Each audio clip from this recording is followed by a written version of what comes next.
Welcome to Is What It Is podcast, episode 2, NFL and Alec Baldwin.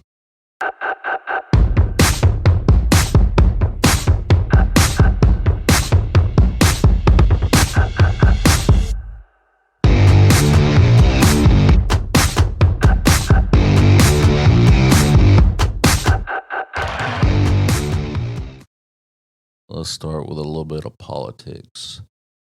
Dems go after businesses, including small businesses with more than 100 employees, with the shot, weekly test, and mask mandates. CNN stated that the Biden White House is trying to get OSHA involved in enforcing this mandate. OSHA, who has more than they can handle now, is going to be the responsible party that makes surprise visits to these companies to check and ensure that they are following the Biden administration's illegal mandate. Funny how this didn't become so important until they lost the amount of seats that they did earlier this week.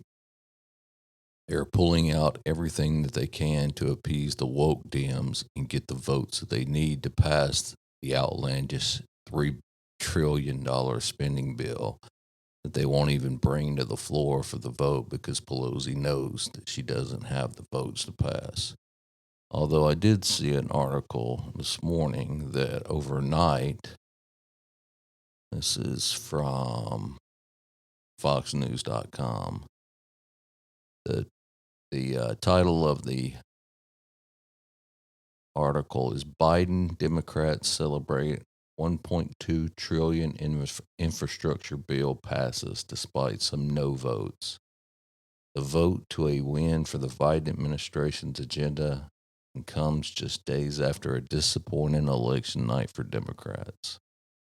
President Biden and House Democrats celebrated overnight after the passage of the bipartisan $1.2 trillion infrastructure bill. So they couldn't get the $3 trillion bill passed.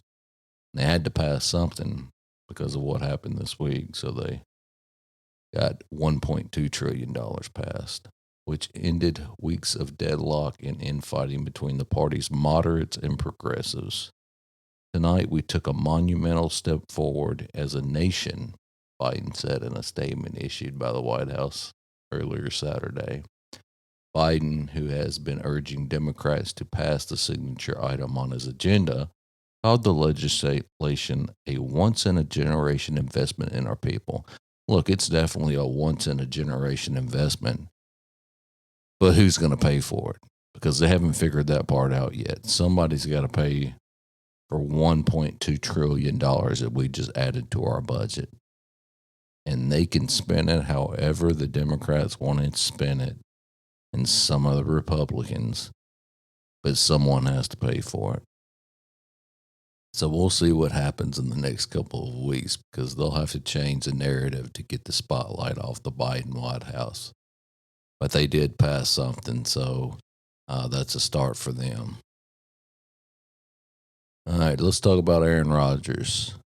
Again, from foxnews.com, Aaron Rodgers talks unvaccinated status, woke mob, and advice from Joe Rogan.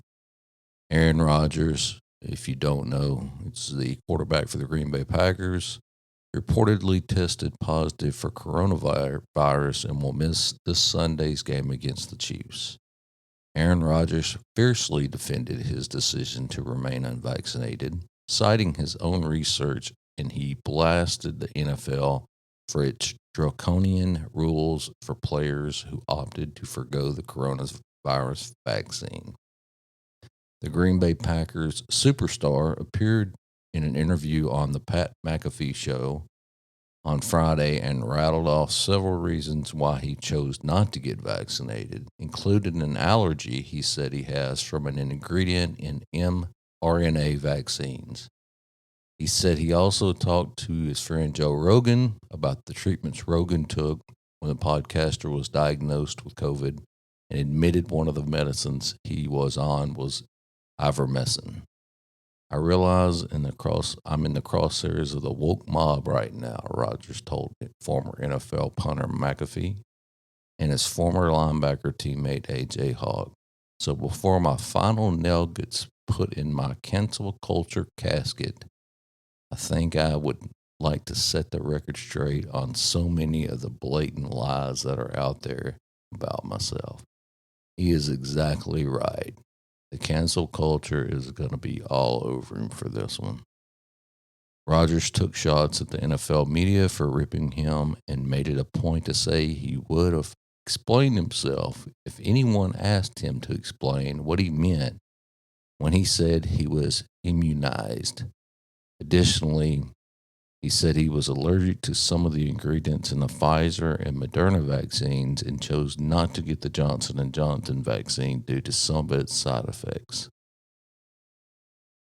I'm not an anti-vaxxer or a flat earther, he said.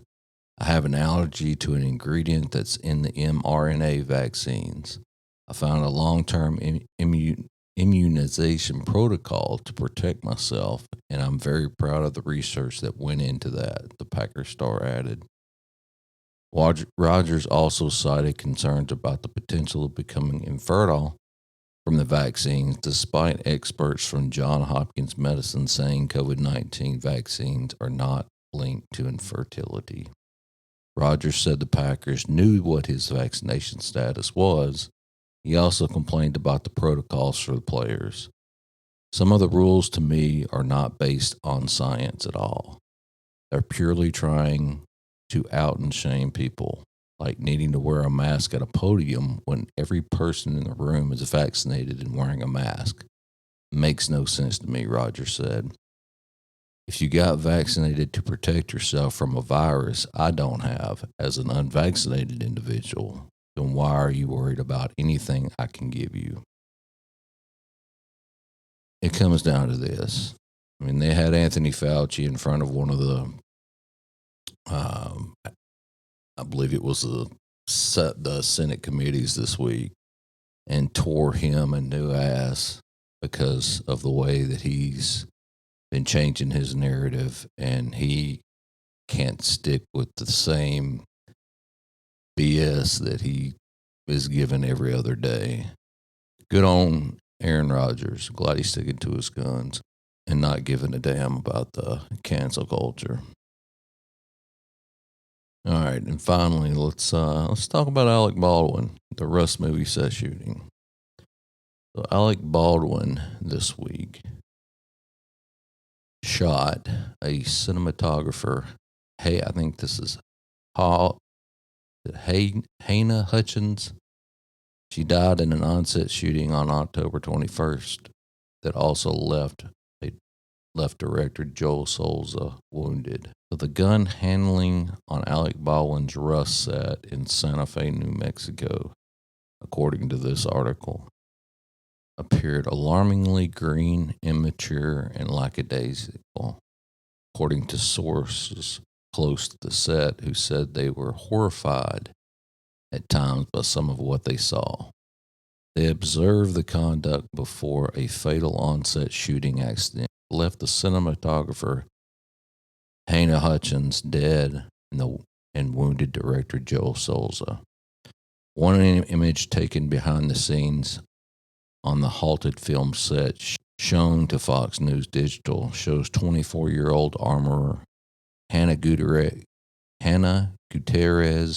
Reed and two other women standing in a circle with a pair of Old West rifles and a revolver. One long gun's barrel is resting against the belly of one of the women across from Gutierrez Reed as she uses her cell phone. The butt of the other is propped against her hip, barrel in the dirt.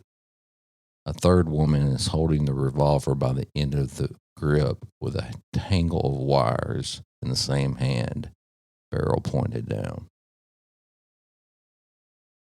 People didn't know the rules, a source said. Of course they didn't know the rules.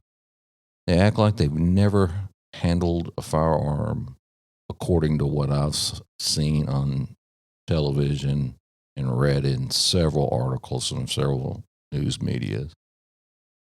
The incident followed other drama on the set, including a spat over housing and safety concerns between a union camera crew and the production company, so serious that the veteran team walked off the job before the shooting. Look, if you've got any kind of union company walking off the job, you've done something bad. So that should have told you something. So continuing, Lane Looper, one of the cameramen who quit, described Gutierrez Reed's armory crew as three inexperienced people in an interview with The Hollywood Reporter.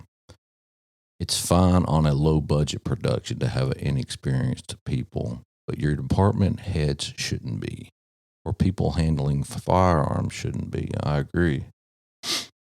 He told the outlet. It seems like she was also under a lot of pressure to rush. The source asserted that a mix of cost cutting measures in the hiring process and nepotism may have brought Gutierrez Reed, who was to be paid less than $8,000 for the movie, to the set. Armorers are typically well disciplined and many have military backgrounds, the source said. But the 24-year-old is the daughter of famed Hollywood armorer Theo Reed, another purported Rust set incident not caught on camera involved someone handing Gutierrez Reed a revolver as she was sitting on the ground playing on her phone. The source said she allegedly tucked it in her waistband without looking up.